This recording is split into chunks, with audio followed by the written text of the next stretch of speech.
कई हजार करोड़, कई हजार अरब टका ब्लैक मनी करके जमा रखता है।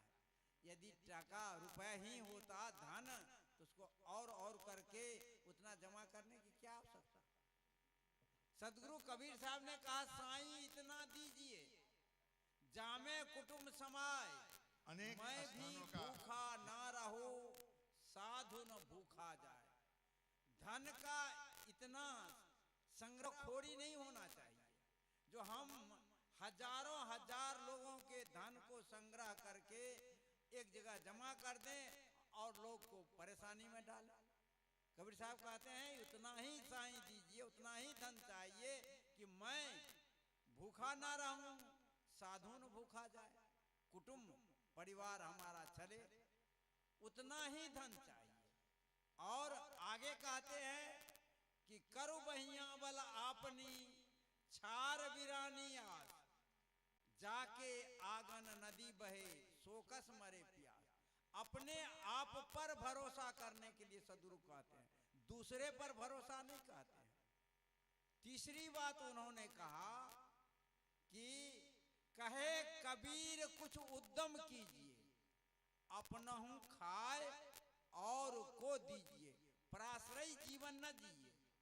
क्योंकि हम दूसरे पर आधारित जीवन जिएंगे तो हम उस परम तत्व को, परम शांति को, वह परम धन को नहीं प्राप्त कर सकते। इसलिए कबीर साहब ने इस भौतिक धन को प्राप्त करने वाला को निर्धन जाके आंगन बंदगी बाहर से हो गया बंदगी हो गया, ये डिस्टर्ब नहीं कर गया, बस हो गया, उसे वही से बंदी कर लीजिए ना।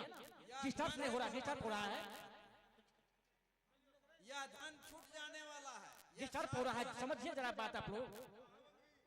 यह धन साथ जाने वाला नहीं है।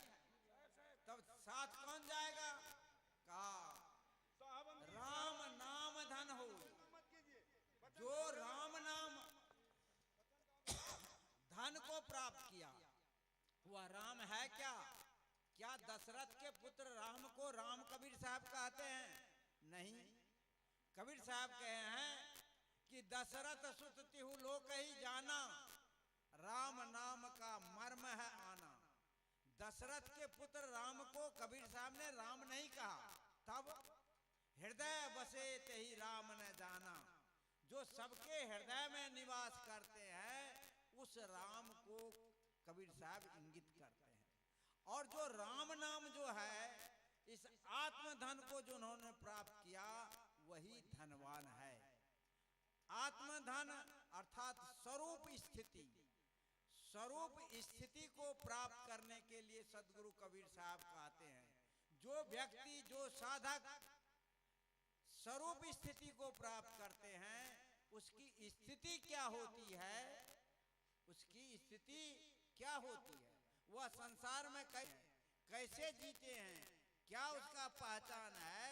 तो कबीर साहब कहते हैं, चाह गई चिंता मिटी मनमा बेपरवाह, जाको कछु नहीं चाहिए वो शाहनपति साहब। और जब आत्मधन को प्राप्त कर लेता है, राम नाम धन को प्राप्त कर लेता है व्यक्ति, साधक, तो अब उसको कुछ नहीं चाहिए।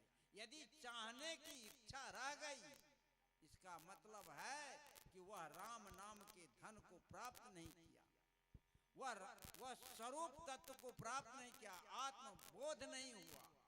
आत्मबोध जब हो गया तब उसे कुछ नहीं चाहिए। वहां राग कहाँ, वहां द्वेष कहाँ, वहां अहंकार कहाँ, वहां सब मिट जाता है। जो मैं हूं वही पंडाल में समस्त बैठे हुए हैं, जो पंडाल में समस्त बैठे हुए राम है वही राम मैं हूं। यह भाव होता है, यह अलग भाव नहीं होता, द्वैत भाव नहीं होता, अद्वैत भाव पैदा होता है। जित देखो तित प्राण हमारो, घाव काहि पर घालो। जो स्वस्वरूप का बोध प्राप्त करता है, तो वो स्वस्वरूप के बोध कैसे? हम अपने इंद्रियों के द्वारा बाहर गमन करते हैं और उन इंद्रियों को समेट लेंगे, ज्ञान इंद्रियों को, चतुष्ट अंतःकरण को जब हम समेट करके आत्मस्थ कर लेते हैं, जिसके महर्षि पतंजलि ने कहा योगः चित्त वृत्ति निरोधः, हमारी चित्त की वृत्ति का निरोध होता है तो हम योग में प्राप्त। योग का अर्थ जोड़ना नहीं होता है, योग का अर्थ होता है छोड़ना, योग का अर्थ होता है बिलगाओ, योग का अर्थ होता है हटाओ। यहाँ अर्थात हमारी जो वृत्ति विषय में है, संसार में है, उससे हटा करके स्वस्वरूप में स्थित कर दें, यही तो योग है। और जो स्वस्वरूप में स्थित करते हैं तो पतंजलि से पूछा गया था उसकी स्थिति क्या होती है, का तदा द्रष्टु स्वरूपी अवस्था, वह स्वरूप अवस्था को प्राप्त करता है, अर्थात वह राम नाम धन को प्राप्त करता है। तो कबीर साहब ने कहा, कबीर सब जग निर्धना, धनवंता नहीं कोई, धनवंता सोई जानिए, जही राम नाम धन हो। यहाँ स्वस्वरूप का बोध जिसे हो गया, आत्मबोध हो गया, उसे अब कुछ प्राप्त करने की आवश्यकता नहीं है, वह भवसागर से पार हो जाता है, वह जन्म मरण के चक्र से खत्म छूट जाता है।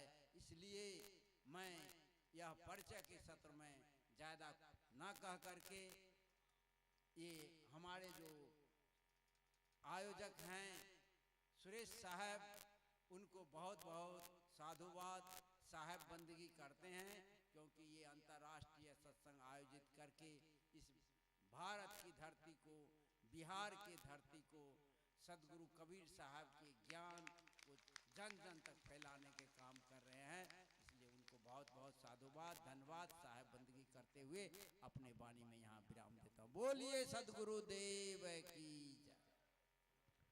हेलो, अभी हम लोग सुन रहे थे पूर्णिया से पूज्य महात्मा जितेंद्र साहब जी से विचार करहु विचार जाते सब दुख जाई। विचार करने से हम लोग का दुख का निपटारा हो जाएगा। तब साहब जी को, बंदगी साहब जी को, मंच पर हमारे बहुत सारे विद्वान बैठे हैं, संतगण बैठे हैं, मैं बारी बारी से सभी लोगों का आमंत्रण करूंगा विचार देने के लिए। अब मैं आग्रह करता हूं हमारे पूज्य इस समारोह के रूपरेखा देने वाले मूल गादी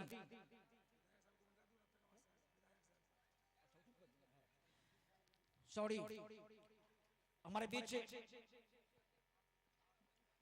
माननीय विधायक जी वीरेंद्र पासवान जी हमारे मंच पर बैठे हैं।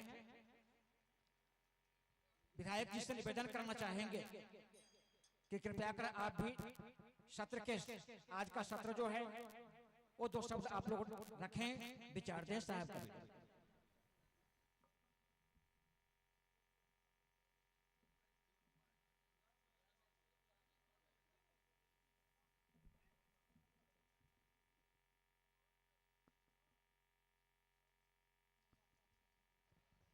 परम श्रद्धेय विद्यानंद आचार्य जी मंच पर आसीन श्रद्धेय आचार्यगण और रोसड़ा गद्दी के आचार्य सुरेश साहब जी, सम्मानित मंच, इस पंडाल में आए हुए अपने मित्र देश नेपाल, भूटान, तमाम जगहों से सभी श्रद्धालु माता बहनों को साहेब बंदगी, साहेब बंदगी। रोसड़ा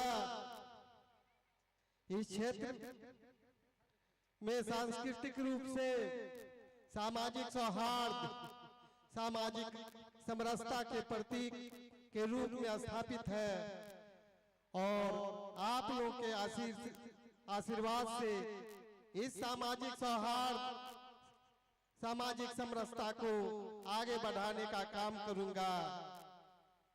और जैसा कि सभी आचार्यगण अभी आशीर्वचनों में हम लोगों को पाथेय दिए हैं, और जैसा कि कहा जाता है संगच्छध्वम संवदध्वम संवो मनानिसी जानताम देवा भागम यथा पूर्वे संजानाना उपासते संजाना आप लोग के आशीर्वाद से अपने मंच पर सामाजिक विद्युत सभी आचार्यगण हम लोग को पाथेय देते हैं, जो साथ साथ रहे, विद्वेष नहीं करें।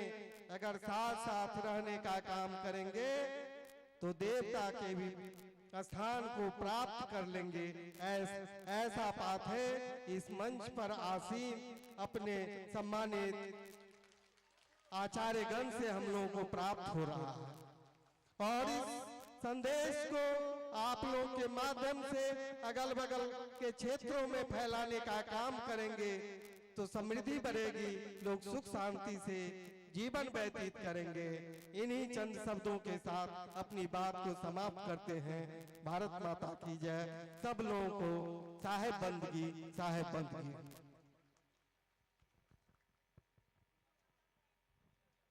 धन्यवाद विधायक जी, आप लोगों को बंदगी भी बजाए।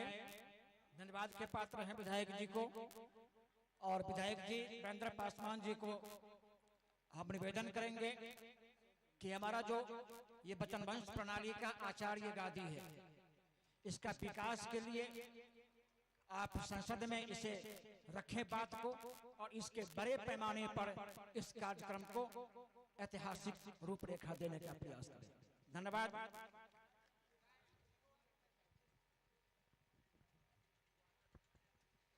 इस स्थान को पर्यटन के दृष्टिकोण से हम सरकार के बीच बार बार आग्रह कर रहे हैं और रख रहे हैं अपनी बात को मजबूती के साथ, जो सामाजिक सौहार्द और सामाजिक समरसता का प्रतीक सांस्कृतिक विरासत के रूप में कबीर मठ रोसड़ा को पर्यटन के दृष्टिकोण से पर्यटन स्थल घोषित किया जाए और अपने पीरियड में इस स्थल को पर्यटन स्थल के रूप में घोषित करवाएंगे।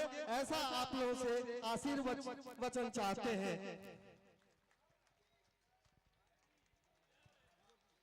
धन्यवाद। ये कहना भूल गए थे विधायक जी, पुनः बताए। और एक बात मैं विधायक जी आपसे याद दिलाना चाहूंगा कि जैसे हमारे समाज में मुख्य रूप में धर्म तो बहुत है, लेकिन हमारे हिंदुस्तान में मुख्य रूप में हिंदू, मुस्लिम, सिख और ईसाई ये मुख्य रूप में आगे है, जिसके सरकार के दस्तावेज में नाम है। धर्म है यह हिंदू, मुस्लिम धर्म है, ईसाई धर्म है और सिख धर्म है।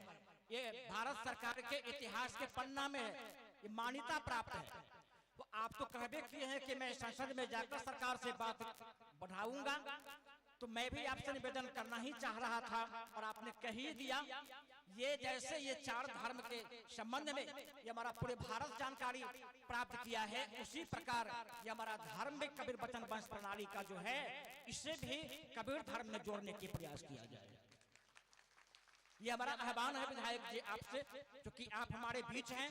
मैं आप ही को सुनाऊंगा और आप वहां जाकर सुनाएंगे, वहां जाकर बात को रखेंगे। आप धन्यवाद के पात्र हैं माननीय हमारे विधायक वीरेंद्र पासवान जी, जिस बात को उन्होंने सुनाया है। धन्यवाद। अब मैं आग्रह करता हूं हमारे पूज्य मूल गादी के आचार्य जो आयोजन के रूप में हमारे बीच हुजूर बैठे हैं, हुजूर से आग्रह करेंगे कि अपनी आशीर्वचन हम लोगों को देंगे, अमृत वाणी की वर्षा करेंगे। पूज्य हमारे रोसड़ा हुजूर वचन वंश प्रणाली के आचार्य साहिब।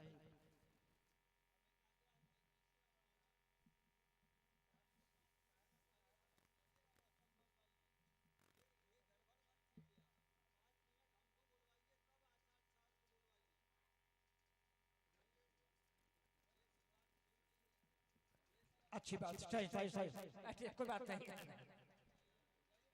आइए, साहब जी का आग्रह हुआ, हमारे महंत रमेश साहब जी बलिगांव वैशाली से साहब जी से निवेदन करें कि परिचय के सत्र में ज्यादा नहीं समय लेते हुए साहब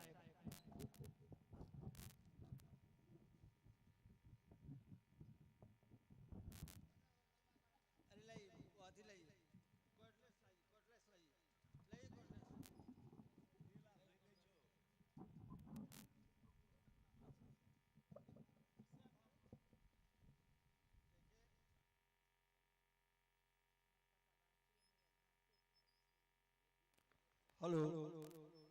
दरअसल अधिकार कोई हाथ पसारने से नहीं मिलता है, अधिकार को पाने के लिए संघर्ष करने पड़ते हैं, और इसी संघर्ष के प्रतीक थे सदगुरु कबीर साहब। आज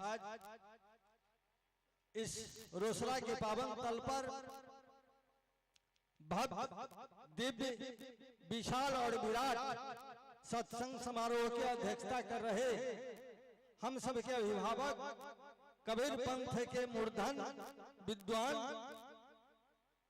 इस महादम मठ के ही विभक्त स्वरूप में आचार्य पीठ के परम पूज्य आचार्य डॉक्टर विद्यानंद शास्त्री साहब जी, इस विशाल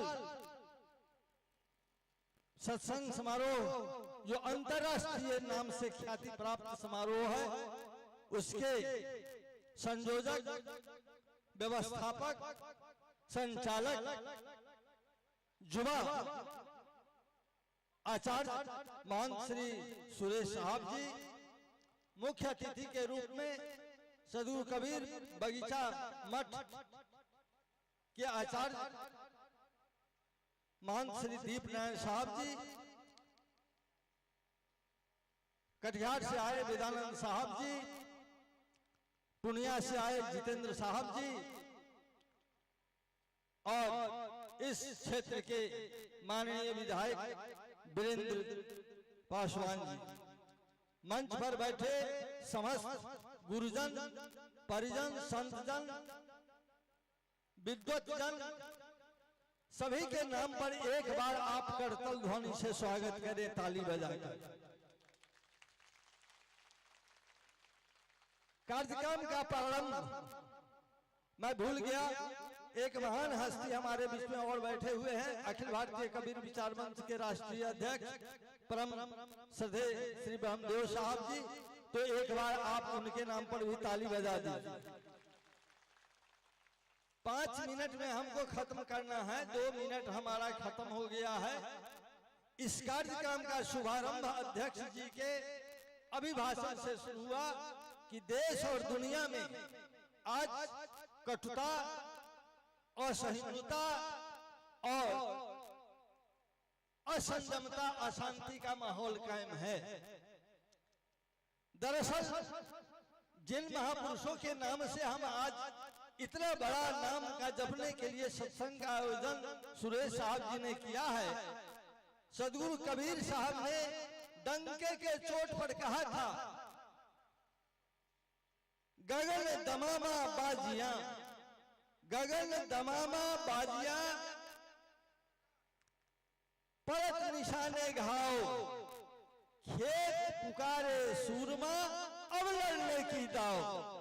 अब समय आ गया है कबीर पंथ समाज को केवल एक वचनवंशीय और धर्मदासीय परंपराओं से आबद्ध होकर नहीं लड़ने का, बल्कि भारत में बसे उन 20 करोड़ से ज्यादा कबीरपंथियों का एकीकरण करके और इन समता और सहिष्णुता के पक्ष में संघर्ष करने का, अपने बलिदान देने का, अपने त्याग करने का, यह हमारा उद्देश्य होना चाहिए। आज देश में और दुनिया में जिस तरह से सदगुरु कबीर साहब का जमाना था, आज से 600 वर्ष पहले काशी में जिस तरह से राम और रहीम के बीच में, मंदिर और मस्जिद के बीच में संघर्ष चल रहे थे, मानव बिल्कुल ही मुश्किल में चल रहा था, देश रक्त रंजित हो रहा था, खून की धाराएं बह रही थी, कहीं वर्ण व्यवस्था, कहीं जाति व्यवस्था, कहीं संप्रदाय व्यवस्था ये घर कर रहा था, सर्प बन के डस रहा था। आज का काल भी बिल्कुल वैसा है, और आज जो महात्मा बैठे हुए हैं मंच पर, वो कबीर साहब के रूप में बैठे हुए हैं। एक कबीर साहब ने इतना बड़ा काम किया, हजारों कबीर होकर आज असफलता की तरफ दिखाई दे रहे हैं। इस पर हमें सुधार करना चाहिए, हमें आगे बढ़ना चाहिए। मैं अखिल भारतीय कबीर विचार मंच की ओर से, मैं आचार्य पीठ विद्युपुर जागू धर्माचार्य की ओर से, और आप तमाम भक्त समाज की ओर से इस कार्यक्रम के लिए बहुत बहुत बधाई देता हूं सुरेश साहब को, बहुत बहुत आभार प्रकट करता हूं सुरेश साहब को, बहुत बहुत इनको धन्यवाद देता हूं जिन्होंने बड़े श्रम से ये काम किया है। और एक होकर बिहार ही नहीं भारत को एकीकरण किया जाए। कबीर साहब के यही मंत्र मूल था कि वृक्ष कबहु नहीं फलवा के, नदी न संचय नीर, परमारथ के कारण साधु धरे शरीर। आप साधु दूसरे के कारण आए हैं, दूसरे को बढ़ाने के लिए आए हैं, दूसरे को जगाने के लिए आए हैं, और प्रेम के सिवा कोई दूसरा रास्ता नहीं है। भक्ति अगर करना है तो कबीर साहब के उन शब्दों को आप ध्यान दीजिए, प्रेम न बारी उपजे, प्रेम न हाथ बिकाए, राजा प्रजे जे रुचे, शीश देते ले जाए, प्रेम पाठ के चोलना, पहरी कबीर नाज। इसी शब्दों के साथ, इन्हीं शब्दों के साथ आप तमाम पंडाल में बैठे हुए तमाम दर्शकों को, देवियों को, सज्जनों को, और अखबार के चाहे वो प्रिंट मीडिया के लोग हो, चाहे इलेक्ट्रॉनिक मीडिया के लोग हो, जो लोग मोबाइल से फोटो खींच रहे हैं, उनसे मैं निवेदन करूंगा कि इस फोटो को, रोशना को पूरे लाइव पर खड़ा करें और पूरे दुनिया को संदेश देने का काम करें। इस कार्यक्रम के साथ, इन्हीं शब्दों के साथ बहुत बहुत आभार अभिनंदन के साथ साहेब बंदगी साहेब।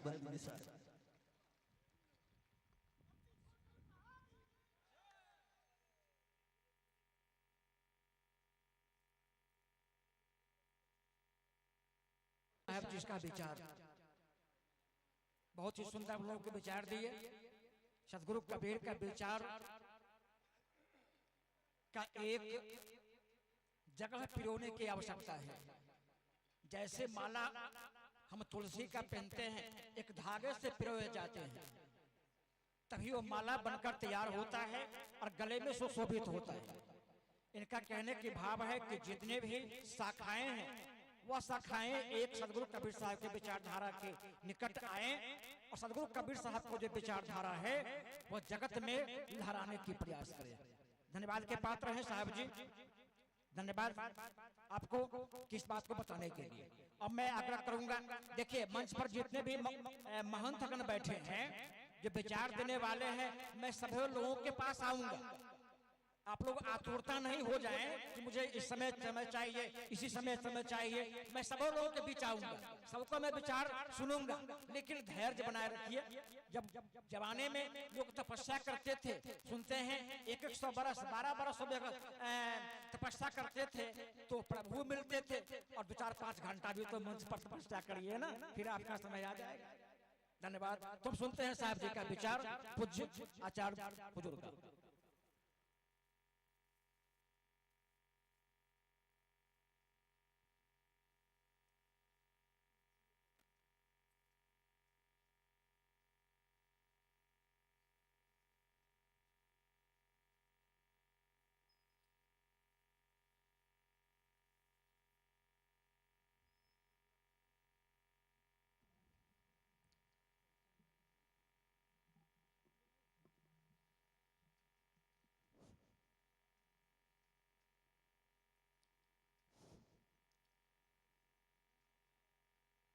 बंदो सत सुनाम प्रभु, सत भक्ति सुप्रकाश, सदगुरु चरण सरोज रजा, जनन मरण करनाश। बंदो चरण कमल तब, कृपा सिंधु गुरुदेव, गतिदात्राता कलसु, पारउतारहु खेब। सत कबीर दयाल प्रभु, कृपा किन्ह भरपूर, आयो यह संसार महा, जीव चिताय अंकुर।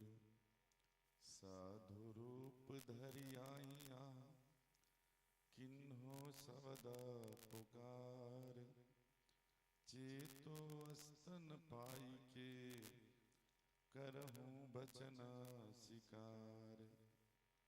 आदरणीय दूर दूर से आए धर्म प्रेमी सज्जनों, माता एवं बहनों, नौजवान साथियों, आज बड़े सौभाग्य की बात है जो इस रोसड़ा की धरती पे सत कबीर बचन वंशीय मूल आचार्य गद्दी में सभी भक्तजन संत रोसड़ा के समाज के सहयोग के द्वारा यह 2 दिवसीय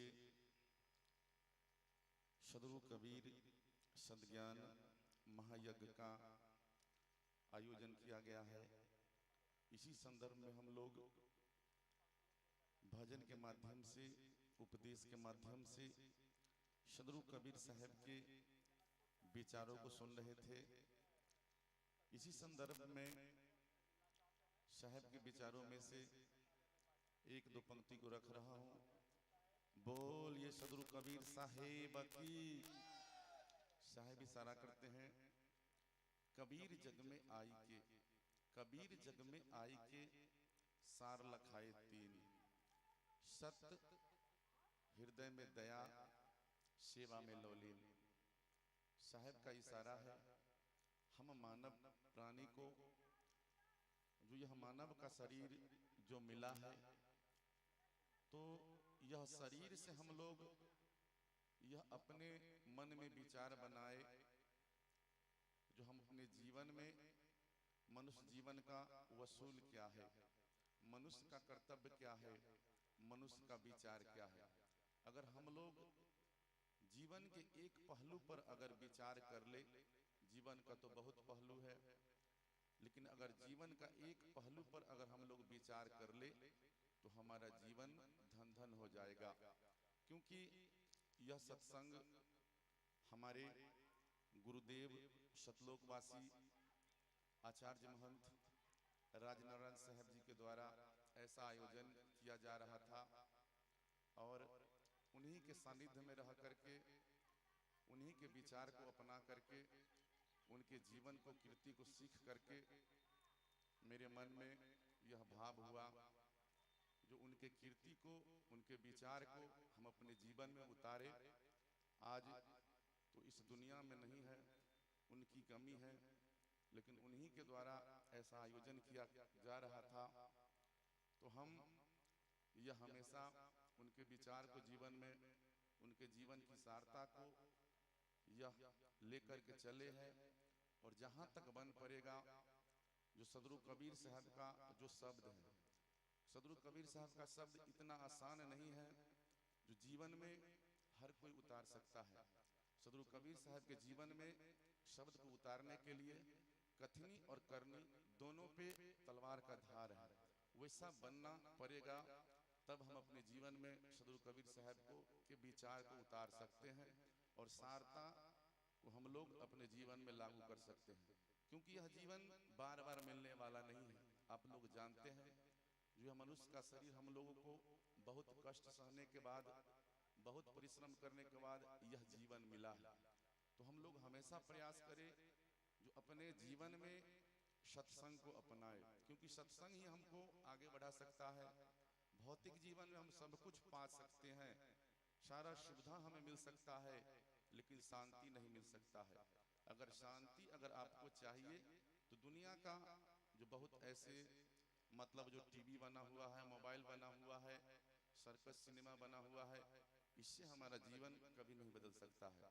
जीवन को बदलने के लिए अंदर आत्मा को जगाना पड़ेगा, अंदर आत्मा में जो शांति है उसको उभारना पड़ेगा, क्योंकि बाहर में कहीं शांति नहीं है। अगर बाहर में शांति होता तो दुनिया का जितने भी अरबपति खरबपति लोग हैं सबके जीवन में शांति होता, लेकिन ऐसी बात नहीं है। शांति पाने के लिए हमको अंदर आत्मा की जो इच्छा है उसको कमजोर करना पड़ेगा।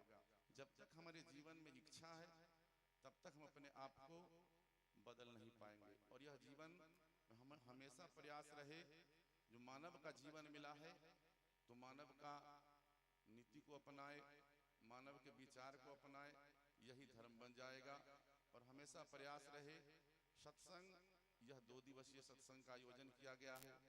आप लोगों को इस सत्संग में आने के लिए बहुत कष्ट सहना हुआ होगा। तो हम आप लोगों से यही मतलब जो है आरजू करते हैं, निवेदन करते हैं, जो इस सत्संग के प्रभाव से जहां तक बन पड़े, सत्संग का अगर एक शब्द अपने जीवन में उतार ले तो समझ लीजिए यह सत्संग जो इतना बड़ा आयोजन किया गया है, यह आयोजन सफल हो जाएगा। इतना ही शब्दों के साथ हम अपनी वाणी को विराम देते हैं। बोलिए सदगुरु कबीर साहेब की। प्रेम से बोलिए रोसड़ा सरकार की जय जय जय जय। हाँ, हो गया। अभी हम लोग पूज्य मूल गादी के आचार्य महंत सुरेश साहब जी का विचार सुन रहे थे। एक बहुत बड़ी बात साहब जी बताए हम लोगों को कि हमारे जो पूर्व साहब थे गद्दी पर नसीन, उनका जो विचारधारा था, उनके सानिध्य में मैं रहने के काम किया, सेवा करने के काम किया। जो कुछ भी सेवा था उनके सानिध्य में करना, वह सब मैंने करने के काम किया। और कैसे चलते थे दीप नहा हुए परिचय के सत्र में अपनी वाणी को रखेंगे साहिब। अभी आशीर्वचनों में धन्यवाद।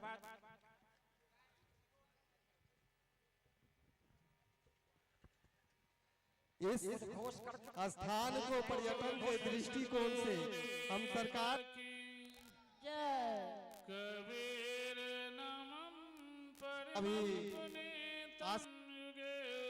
स्वामी हरन्ति दुखम दातारे मुक्तम पुरुषम पुरा आशीर्वचनों में धन्यवाद। सततम नमामि अखंड मंडलाकारं व्याप्तमेन चराचरं तत्पदं दर्शितं येन तस्मै श्री गुरुवे नमः।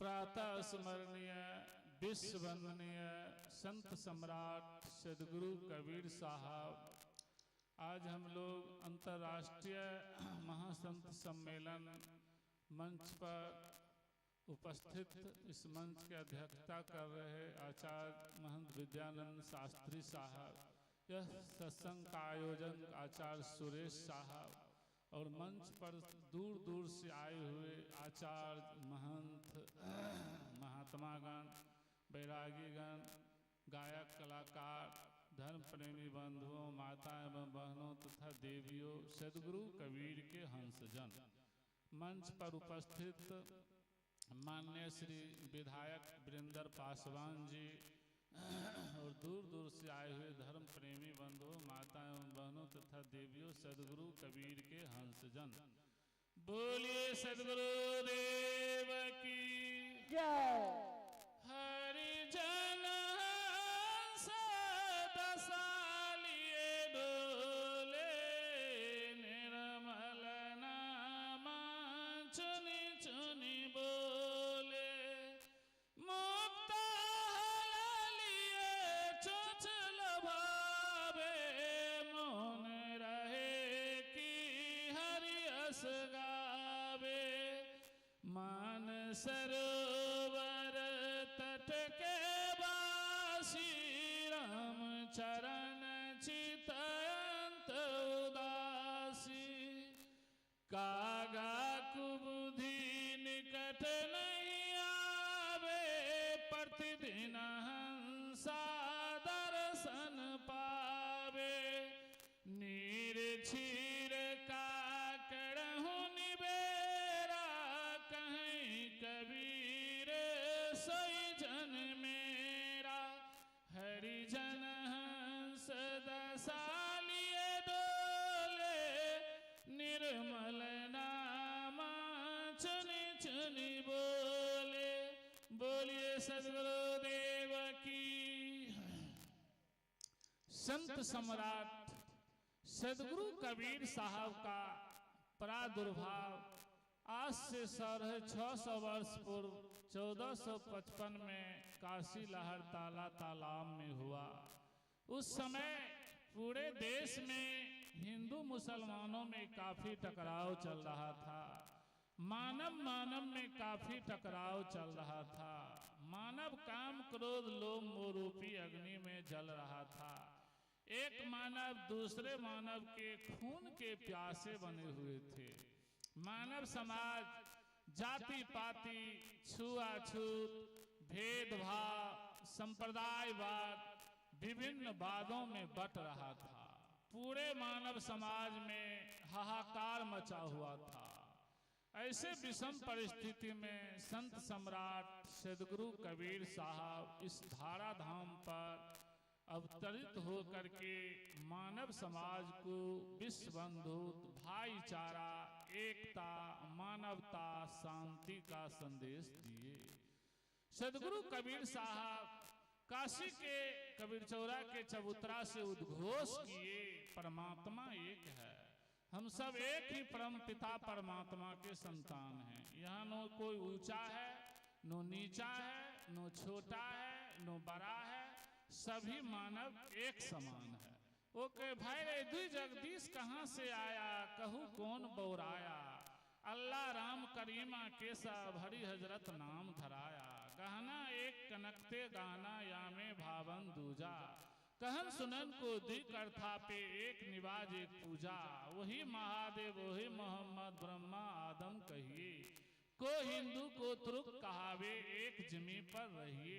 वेद किताब पढ़े कुतवा ओ मौलाना ओ पाड़े, बेगर बेगर नाम धराया एक मिट्टी के भाड़े। कहीं कबीरो दोनों भूले राम ही किन्हीं पाए, ओए खसी ओए गाय कटावे बाधी जन्म गमावे। ये दो गो ईश्वर कहां से आ गया है? तुम लोगों को किसने पागल बना दिया है? अल्लाह राम रहीम हरि हजरत नाम धरा करके आपस में झगड़ते हो। जिस प्रकार एक सोना का अनेक गहना बनता है, कान का नाक का गला का हाथ का पूरा शरीर का आभूषण बना दिया जाए, लेकिन इसमें सोना का अस्तित्व रहेगा। संत सम्राट सदगुरु देव कहते हैं पृथ्वी एक है और हिंदू मुसलमान दो, जबकि पृथ्वी तो एक ही है। एक ही मिट्टी के अनेक बर्तन बनता है, सब बर्तन का नाम अलग अलग है, लेकिन मिट्टी तो एक ही है। संत सम्राट सदगुरु देव कहते हैं दोनों भूला है, इनो राम समझता है नो रहीम समझता है। हिंदू बकरा भैंसा आदि काटता है, मुसलमान गाय काटता है। हिंदू कहता है मेरा ईश्वर बड़ा है, मुसलमान कहता है मेरा खुदा बड़ा है। संत सम्राट सदगुरु देव कहते हैं दोनों का जीवन लड़ते लड़ते व्यर्थ में चला जाएगा। इसलिए सब भाई भाई मामा बहन बहन पूरे मानव समाज एक बन के रहो, सबको एक समान समझो। सदगुरु कबीर मानव समाज को समतल भूमि की तरह एक करना चाहते थे। सदगुरु कबीर मानव समाज को एक सूत्र में बांधने के लिए अनेकों उदाहरण दिए। एक त्वचा हार मलमूत्रा एक रोगी रे गूदा, एक वंश से सृष्टि रचे को ब्राह्मण को सुधरा। कारी पीरी दूही गाई ताकर दूध दही बिल गाई, एके जनी जना संसारा कौन ज्ञान से भयो निनारा। गुप्त प्रगट है एक दूधा काको कहिए ब्राह्मण सुधरा। जो तू बावन बावनी काया और राह से क्यों नहीं आया, जो तुर तुर तुरकुन को आया पेट काहे ने सुनती कराया। सदगुरु कबीर मानव समाज को एक सूत्र में बांधने के लिए अनेक उदाहरण दिए हैं। सभी मानव में हड्डी मांस गुदा रक्त एक समान है, इसलिए सभी मानव एक समान है। मंदिर तोड़ो मस्जिद तोड़ो कोई नहीं मुजाका है, पर काहू का दिल मत तोड़ो यह घर खास खुदा का है। मंदिर में तो भूत बसे हैं मस्जिद सफम सफाई है, दिल दरगाह में ढूंढ के देखो झलकता नूर खुदाई है। हिंदू कहे मोए राम प्यारा तुर्क कहे रहे माना, आपस में दो लड़ी लड़ी मुए मरम ना काहू जाना। सदगुरु कबीर मानव समाज को एक सूत्र में बांधने के लिए अनेकों उदाहरण दिए हैं। इन्हीं शब्दों के साथ हम अपनी वाणी में विराम देते हैं और आचार्य सुरेश साहब को बहुत बहुत साधुवाद, राज नारायण साहब को ख्याति को बहुत तन मन धन से आगे बढ़ा रहे हैं, फैला रहे हैं, इसी तरह आगे बढ़ाते रहें। बहुत बहुत साधुवाद। बोलिए सदगुरु देव की रोसड़ा सरकार की जय, रोसड़ा सरकार की जय।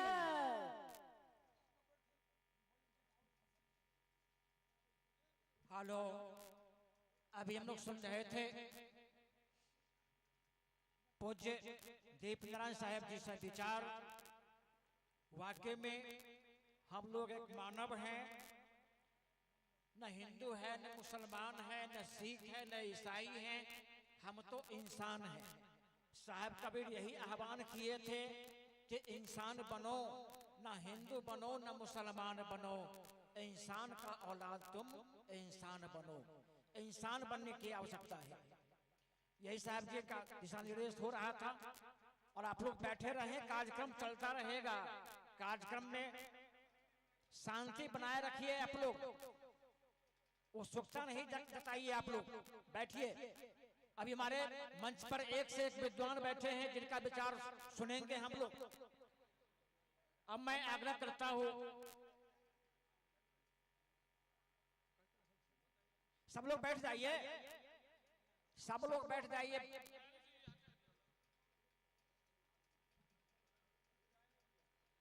अब हम लोग सुनते हैं विचार हमारे बीच महंत मनभंग साहब जी पटना से पधारे हुए हमारे बीच। लगभग 18-20 वर्ष पहले मुझे मुलाकात हुई थी इनसे। अब यहाँ रोसड़ा में इनसे हमारी मुलाकात हुई, लेकिन पहचान गए। 18-20 वर्ष पहले के बाद भी पहचान गए। तो इनसे हम विचार सुनते हैं साहब जी से।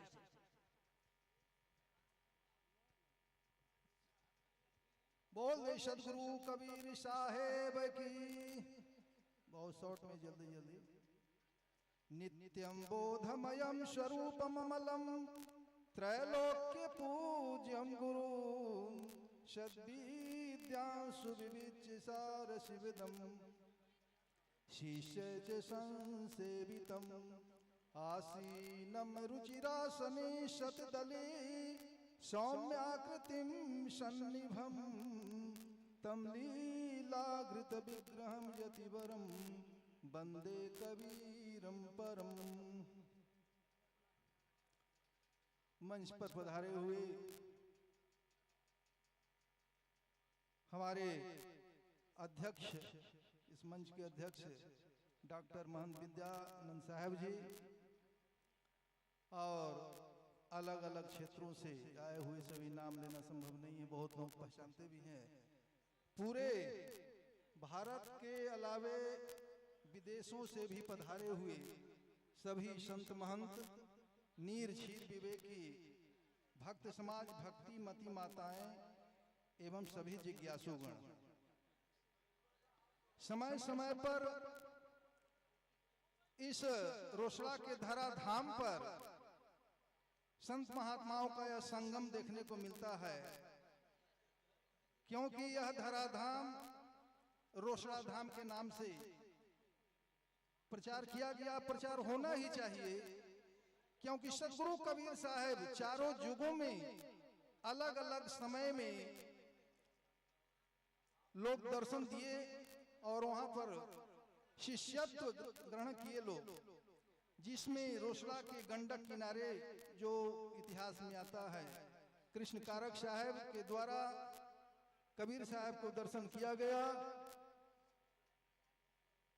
ये जनकपुर की हैं, देखिए ये काहे के लिए आई हैं बगल में। तो उसी प्रकार से छुड़ाने धाम में गरीबदास जी साहब को कबीर साहब दर्शन दिए थे। हरियाणा के झज्जर जिले में धर्मदास साहब को दर्शन दिए मथुरा में। जब लहरतारा से, काशी के लहरतारा से चल करके मगहर में अपने शरीर को त्याग के फूल के रूप में, और हिंदू मुस्लिम आधा आधा उन फूलों को बांट करके अपना स्तर से अपना जो है कार्यक्रम किए वहाँ, जो आज भी समाधि के रूप में, मजार के रूप में मगहर में मौजूद है। आप लोग देखे होंगे।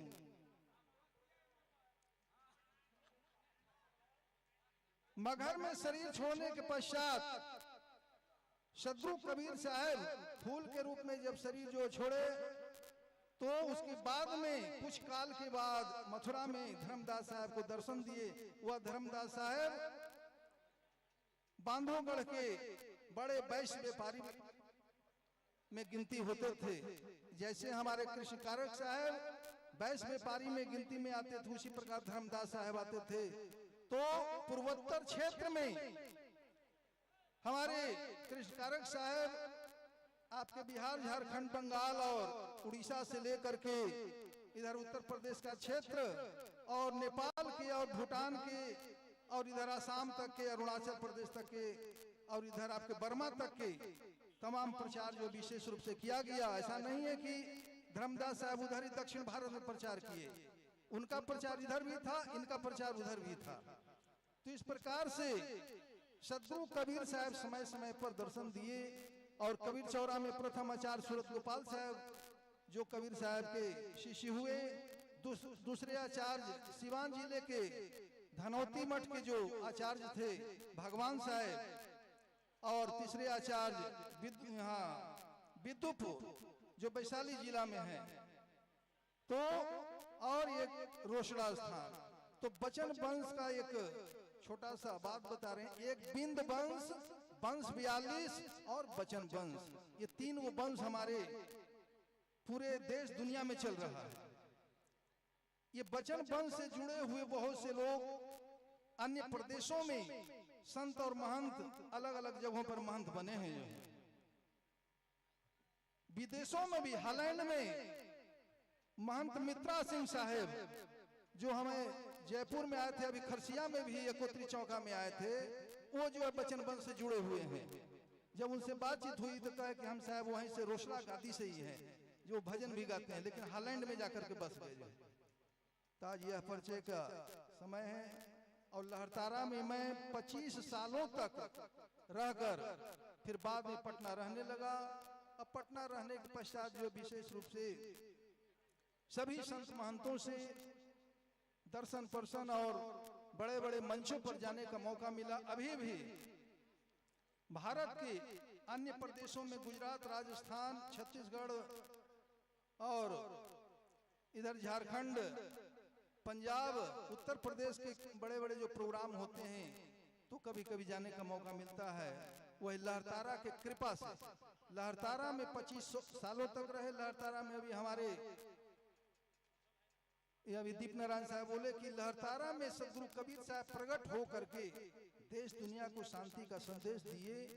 तो उस लहरतारा धाम में रहने का 25 सालों तक मौका मिला और उसके पश्चात पटना में रहना हो रहा है। तो ये परिचय का सत्र है। प्रवचन तो हम लोग तो बहुत ही अध्ययन किए बनारस में रहकर, और मठों में रह करके उस अध्ययन का उपयोग जो नहीं हो पाता है। मठों में रहकर संघर्ष का जीवन हो जाता है। मठ को बचाने के लिए, मठ मंदिर को बचाने के लिए जो है सो आज बड़े बड़े कार्यक्रम कराना चाहते हैं, लेकिन मठ में रह करके जो कर नहीं पाते। हमारे पीताम्बर साहब भी धोरैया क्षेत्र से देखिए आए मठ को बचाने के लिए। वहाँ भी संघर्ष है, छोटे से आश्रम है और यहाँ से जुड़े हुए हैं, लेकिन बचाने के लिए आए पटना। तो उसमें भी जो है विशेष मदद नहीं कर सके हम। कुछ जो है बहुत से तकनीकी गड़बड़ियाँ होती है कागजों में। तो इस प्रकार से विशेष न कहते हुए इन्हीं शब्दों में हम विराम लेते हैं। बोल दे सदगुरु कबीर साहेब की, संत समाज की, भक्त समाज की, रोसड़ा गादी की, रोसड़ा धाम की। अभी हम लोग सुन रहे थे विचार महंत मनभंग साहब जी पटना से। हम लोग के विचार प्रसारण कर रहे थे। धन्यवाद के पात्र हैं साहब जी। और एक आवश्यक सूचना है, ये 2 दिवसीय कार्यक्रम में ये जो हमारा वचन वंश प्रणाली है, जिस प्रणाली में हम लोग कार्य कर रहे हैं, चाहे वो महंत हैं, अगुवा साहब हैं, बैरागी साहब हैं, मैं कल के सत्र में हो सकेगा तो क्वेश्चन आज भी मैं आप लोगों को रखूंगा शब्द को, लेकिन आज से लेकर कल तक के सत्र में मैं एक विचार प्रसारण करूंगा। तो हमारा जो नियम है, कोई पार्टी है, जैसे भारत में कई पार्टियां हैं, वो सभी पार्टी को अपना अपना विचारधारा है, उसी विचारधारा के तहत वो पार्टी चलती है। ठीक उसी प्रकार हमारा जो वचन वंश प्रणाली है, इसका क्या विचारधारा है, उस विचारधारा के तहत ये एक नियमावली बनाई गई है, एक सूची तैयार की गई है कि महात्मा को क्या करना है, अगुवा साहब को क्या करना है। इस वचन वंश प्रणाली के तहत ये आप लोगों को बताया जाएगा। और वचन वंश प्रणाली रोसड़ा से जो प्रसारण किया जा रहा है, उसी के अधीन रहकर अपना विचार को प्रसारण करे। इसी में हम वचन वंशी प्रणालियों को भलाई होगा, झटपट कुछ भी नहीं करे आप लोग। ये आप लोगों से मेरा आग्रह है, खास करके महात्माओं का, क्योंकि डील करते हैं अपने सेवक को महात्मा, इसलिए इस पर विचार में वो मैं मेरे पास में विषय सूची है, उसको सूची को मैं पढ़ करके बताऊंगा आप लोगों के बीच, जो वह क्या नियमावली है, वो नियमावली क्या क्या बता रहा है, मैं बताऊंगा आप लोगों को। तो आइए अब मैं आग्रह करता हूं, हमारे बीच पड़ोसी देश नेपाल से, जो हमारे नेपाल से भी संत महात्मा सब आए हुए हैं, बड़े भी कर दिए हैं, वो छोटे सब भी है, गोद में भी है, उसको पालते हैं। तो इससे हम विचार सुनते हैं साहब जी से। धन्यवाद।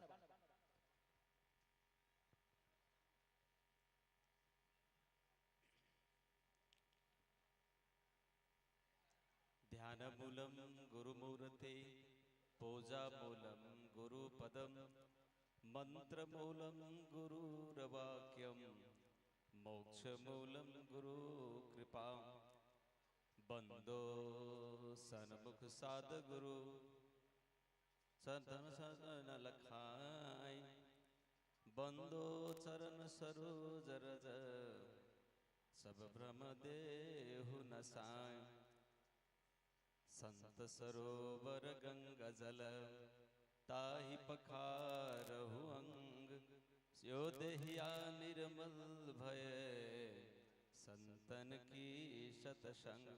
प्रातः स्मरणीय सदगुरु साहब कबीर मंचासीन अभी मंच छोड़कर चले गए हैं। हमारे पूज्य मंच का अध्यक्ष डॉक्टर शास्त्री साहब जी रोसड़ा हजूर, जिनके आयोजन में इतना विशाल आयोजन हो रहा है, मंचासीन मनभंग साहब पटना से, और मानवाधिकार कर्मी हमारे भुटकुन साहेब, युवा महंत जो भी भरकर कुछ दिन पहले नियुक्त हुए साहेब, लगायत नेपाल, भारत, भूटान और विभिन्न मठ के मठाधीश, संत भगवान, महिला मातागण, बाल बालिका, सभी में कबीर बालरा सब जनकपुर धाम नेपाल के तरफ से और कबीर धर्म सभा नेपाल के तरफ से आप सभी को हार्दिक हार्दिक नमन करता हूं। त्रिपेखन साहेब बंदगी, साहेब बंदगी, साहेब बंदगी। अभी हम लोग एक नई युग में प्रवेश कर रहे हैं, हम लोग एक नई युग में प्रवेश कर रहे हैं। कबीर दर्शन, कबीर पथ, कबीर साहेब का नाम अब किसी एक छोटे स्थान पर और किसी एक शहर में और किसी एक देश में निहित नहीं है। हम कबीर दर्शन को पूरे धर्म के, सारे संसार में जितने धर्म के नाम से अपने अपने चेयर लगा करके धर्म का ज्ञान बांट रहे हैं पूरे विश्व में, उन सभी धर्म गुरुओं को आईना दिखा सकते हैं कबीर दर्शन के माध्यम से। कबीर दर्शन ही एक ऐसा दर्शन है जिसके माध्यम से हम सभी संसार के बाकी धर्म वालों को, मानवता के ही नहीं, वास्तविक धर्म का व्याख्या का पुस्तक और आईना उसको दिखा सकते हैं। कबीर दर्शन का ये प्रणाली जो वचन के माध्यम से पूरे विश्व में एक संदेश की पहचान प्राप्त कर रही है, ये पहचान कंठी देने वालों का एक विशाल समूह है। इस आश्रम से, इस रोसड़ा धाम से लगभग नेपाल और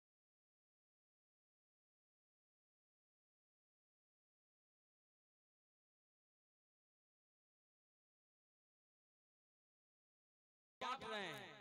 एक ज्ञान का, सद्ज्ञान का एक ऐसा टैबलेट, एक ऐसा उपचार, एक ऐसा व्यवस्था और एक ऐसा निदान, एक ऐसा समाधान कंठी दे करके कि लोगों को व्यक्तिगत जीवन में, पारिवारिक जीवन में, देश में और दुनिया में शांति स्थापना का सबसे महसूर और सबसे शानदार एक लक्ष्य और एक टैबलेट बांट रहे हैं।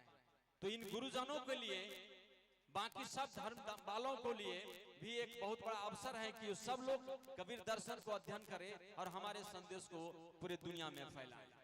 आज हम लोग क्या कबीर साहब का जो प्रादुर्भाव हुआ था काशी लहर तालाब में, उस टाइम में जो हिंदू मुसलमान का जो विवाद था, आज भी जातिवाद का वही विवाद है। तो आज हम लोगों को इतना बड़े संख्या में, इतना संतों का एक अपॉर्चुनिटी है।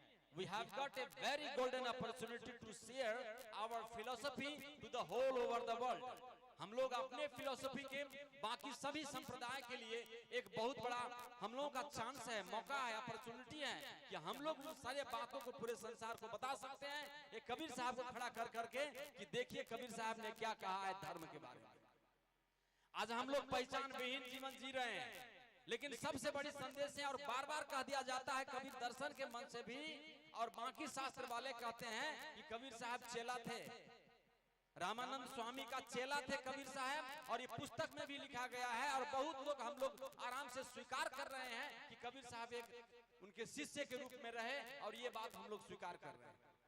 बाकी दर्शन शास्त्री पूरे धरती पर जितना दर्शन देने का प्रयास किया, उससे सर्वोत्कृष्ट दर्शन दे करके अपने जीवन को 120 वर्ष तक तपाते हुए सारे विकृतियों के विरुद्ध में युद्ध छेड़ने वाले और मानवता का उच्चतम सम्मान तथा वास्तविक दर्शन देने वाले कबीर साहब को किसी से छोटा बना दिया जाता है, और हम लोग प्रेम का संदेश सुन सुन करके बर्दाश्त कर रहे हैं।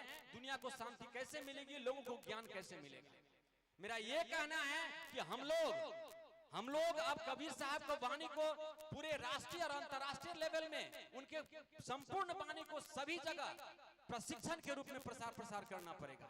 ये स्थान विश्व के सबसे आकर्षित होने वाला कंठी वाला प्रणाली है।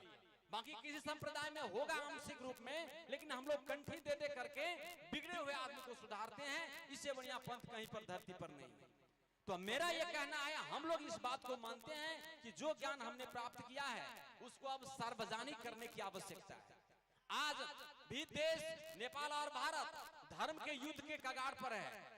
आज यूक्रेन और रशिया की बात की गई, यहाँ पर आप विस्तार रूप में और सबसे शुरुआत से साहब शांति का संदेश दे रहे हैं। ये अति प्रमुख और विशिष्ट बात है जिन्हें हम सब लोगों को ग्रहण करना चाहिए। लेकिन साथ ही कबीर दर्शन समझौता करने की दर्शन नहीं बन सकती है। ये कबीर दर्शन को रोक दिया जाए, कबीर साहब का ज्ञान को रोक दिया जाए, तो फिर समाज कई हजार वर्ष अंधेरा में जीना पड़ेगा, लोगों को सत्य का जानकारी नहीं हो सकता है। जिस विवाद में समाज जिस तरीका से पूजा पाठ में लग करके जाति और द्वंद्व और धर्म के चपेट में अपना कलुषित और कष्टकर जीवन जी रहा है, जिसको तोड़ने के लिए कबीर दर्शन ही या कबीर फिलोसफी एक अपॉर्चुनिटी है, जिसको सारे दुनिया में प्रचार करना और समझाना आवश्यक है। और ये मंच ही उसका उचित मंच है, और आज ही वो दिन है और सारे हमारे गुरुजन एक साथ बैठ करके एकता का भी संदेश दिए हैं। मैं चाहता हूं कि सारे गुरुजन अपने दम पे कबीर फिलोसफी का इंटरनेशनल एडवर्टाइजमेंट का एक प्लेटफॉर्म खड़ा करना चाहिए, और सभी लोगों को सिर्फ कबीर साहब का साखी के माध्यम से पूरे विश्व का एक बहुत बड़ा बाजार है जहां हम लोग सत्संग को खपत कर सकते हैं। इसीलिए हम ये चाहते हैं, आज भी देश में धर्म और पॉलिटिक्स के बीच में एक ऐसी तनाव पैदा कर दिया गया है कि अब वोट किधर लोग गिराएगा, और सब लोग हम जानते हैं कि मांस मदिरा खाने वाले भी इसमें वोटिंग करेंगे और संत को भी उसी चपेट में लेगा। इन सब वोटों को और प्रमाणित कर देगा कि यहाँ कबीर का कोई फिलोसफी नहीं है, कबीर साहब ने कुछ नहीं किया, उन्हीं को प्रचार प्रसार किया जाएगा जहां पर मिट्टी का पूजा का प्रमुखता बनाया दे रहा है। तो हम लोग कहां वोटिंग करेंगे? हम लोग अपने दस्तावेज कहां खड़ा करेंगे? हम सब कबीर पंथियों का महंतों ने मिलकर नेपाल में एक जनगणना के अवसर में एक पहचान का प्रयास किया था और प्रयास सफल हुआ। हम राष्ट्रीय जनगणना केंद्रीय तथ्यांक विभाग काठमांडू जाकर के हमने डॉक्यूमेंट बुझाया कि हम लोग कहां जाए। हिंदू कहें तो उसमें भी मारकाट है, मुसलमान में भी मारकाट है, सिख ईसाई बौद्ध जैन किरात सभी में मारकाट है। हम लोग कहां जाए? हम लोग जाए तो जाए कहां, किस धर्म को ग्रहण करें? उन्होंने कहा था सरकार ने कि आप इसी 10 धर्म में से किसी धर्म को आप एक्सेप्ट कर लीजिए, नया धर्म बनाने की जरूरत नहीं है। लेकिन हम कहे तो हम जाए कहां? अगर मंदिर, हम लोग प्रवचन में मंदिर में भी हम देखते हैं कि मंदिर में बकरा काटा जाता है, इधर कहीं मिट्टी पूजा कराने का मजबूरी दिया जाता है और पानी इधर उधर पटाने का सत्संग किया जाता है। हम लोग किसको माने? उस सबको युद्ध हमने नहीं किया, कबीर साहब ने विकृत बुद्धि वालों को नया दिशा दे करके नई ऊंचाई देने का प्रयास किया था। आज हम लोग किसी न किसी तरह से इस बात को स्वीकार करके अपने पहचान को रोकने का प्रयास कर रहे हैं। इसीलिए मेरा मानना है कि ये क्रांति नहीं, ये सत्संग की बहुत बड़ी विशाल आवश्यकता है, जहां यूनिवर्सिटी अपने आप को कबीर दर्शन को एडवोकेसी करने में चूक रहा है। देश का विद्वान और सारे धर्म गुरुओं को एक साथ सत्य बोलने का एक अपॉर्चुनिटी है, नहीं तो विश्व बहुत बड़ी विश्व युद्ध होने का संभावना है विश्व में। आज विश्व संभावना रोकने के लिए भी कबीर दर्शन ही एक ऐसा दर्शन बन के आगे आएगी जिसके कारण से लोगों को सत्य प्राप्ति होगा, जिसके कारण से आज तक लोगों को दिशा नहीं मिला, वो दिशा देने के लिए ये मंच सक्षम है और यही काम हम लोगों को करने का आवश्यकता भी है। इसीलिए साहेब कबीर साहब कहे थे, वो प्रेम का संदेश एक साथ दिए थे, लेकिन मूर्खों को शिक्षा देने के लिए उन्होंने कई बात ऐसा बोले हैं कि मूर्ख को समझाते ज्ञान गांठ का जाए, कोयला हो न उजला 100 मन साबुन खाए। इसीलिए हम लोग एक प्रेम का बंधन के जरिए कंठी ही तो बांटते हैं। आज आवश्यकता है कबीर धर्म का एक नई पहचान देने के लिए। कबीर पंथियों का पहचान किसी से नहीं मिलता, किसी धर्म से नहीं मिलता। अगर पगड़ी मिलता है तो कंठी नहीं मिलता, कंठी पगड़ी मिलता है तो भोजन नहीं मिलता, भोजन मिलता है तो प्रेम नहीं मिलता है। इसलिए कबीर दर्शन धरती पर एक नया आविष्कार है, कबीर फिलोसफी नई दृष्टिकोण है जो सारे शास्त्र पढ़ने वालों को, सारे यूनिवर्सिटी वालों को इसे सीखना चाहिए और कबीर दर्शन को पढ़ने और पढ़ाना चाहिए। आज ये मंच बहुत व्याकुल है और हम लोग मनोवैज्ञानिक पीड़ा से ग्रसित हैं कि आखिर हम किसके लिए प्रवचन करते जा रहे हैं। हमारा दर्शन को सार्वजनिकरण करने में कहां रुकावट आ रही है? अगर हम लोग अपने ज्ञान को अपने ही शिष्य को सिखाएंगे, अपने ही चेला में लटके रहेंगे, उन्हीं को अगर आप शिष्य बनाने का चपेट में रहेंगे तो हमारा दर्शन विश्व स्तर का ज्ञान प्राप्त नहीं करेगा और कबीर दर्शन अभी भी विकास करने की तहत पर बाकी रहेगी। आज आवश्यकता है सारे गुरुजन को पुस्तक लिखने का, बाकी शास्त्र को पढ़ करके उनको मूल्यांकन करके कबीर दर्शन को तुलनात्मक स्टडी देने का। अगर ये होता है तो ये काम कबीर दर्शन वाले गुरुजन ही कर सकते हैं, इसका आवश्यकता है। मैं बहुत ही उत्साहित हूँ और बहुत आभार व्यक्त करना चाहूंगा हमारे पूज्य सुरेश साहब को, जिन्होंने यूथ होकर के एक नई पैगाम देने का प्रयास किया है और सही में आज रोसड़ा एक धाम बना है। इसलिए ताली बजा के साहब के सम्मान में सभी को उद्गारपूर्ण सम्मान का अभिषेक करता हूँ। मैं इन सारे महंत गुरुजन का भी चरण स्पर्श करके ये तिलक लगाना चाहता हूं कि साहेब कबीर दर्शन कहीं समझौता का दर्शन नहीं है, इसमें विवाद नहीं, विज्ञान का आवश्यकता है और बौद्धिक स्तर पर से एक बहुत बड़ी बहस की जरूरत है। अगर हम लोग बहस नहीं करेंगे, हम लोग अपने शिष्य लगाए तो बाकी लोगों को अगर दर्शन नहीं देंगे तो कौन इस बात को कहने के लिए व्याकुल है कि आखिर कबीर दर्शन है क्या? बाकी को पता ही नहीं है कि कबीर दर्शन के अंदर क्या इतना विशाल संपत्ति छुपी हुई है। इसीलिए हम लोग ये हमारे एक कंठी देने के लिए 100 किलोमीटर यात्रा करने वाले गुरुजन के लिए ताली के सम्मान के साथ मैं बनूंगा कि सभी गुरुजन के लिए आप लोग ताली बजाकर सम्मान करें। जहां गुरु पहुंचते हैं वहां आप जुट जाइए और शांति के लिए आगे निकलिए।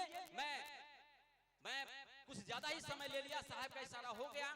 मैं जनकपुर धाम नेपाल से हूं और मैंने बिंगा हुआ कई हमारे सामाजिक विकृतियां हैं जिस पर लोग बच्चे फेंक देते हैं, वैसे बच्चों को मैं संकलन करके सेवा कर रखा हूं। आप सभी से आग्रह करता हूं, सब गुरुजन से आशीर्वाद का आशा करता हूं कि ये जाति विहीन और कबीर फिलोसफी के तहत एक बच्चा का सामाजिक व्यवस्थापन हो रही है।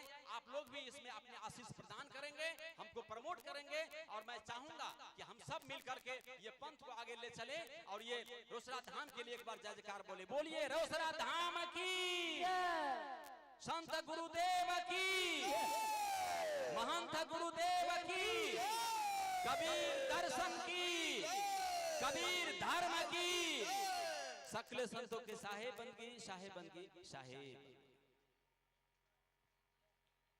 अभी हम लोगों के बीच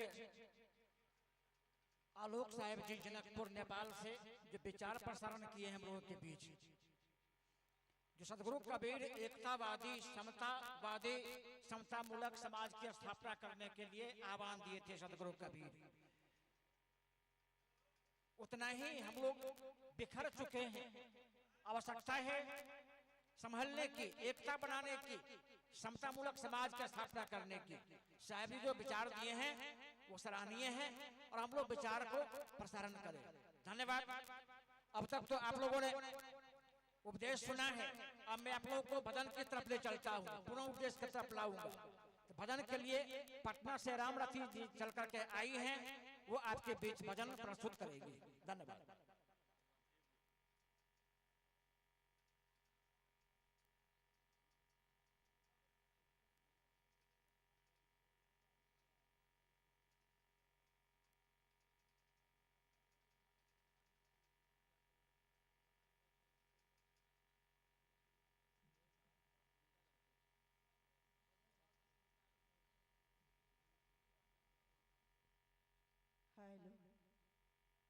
हेलो हेलो हेलो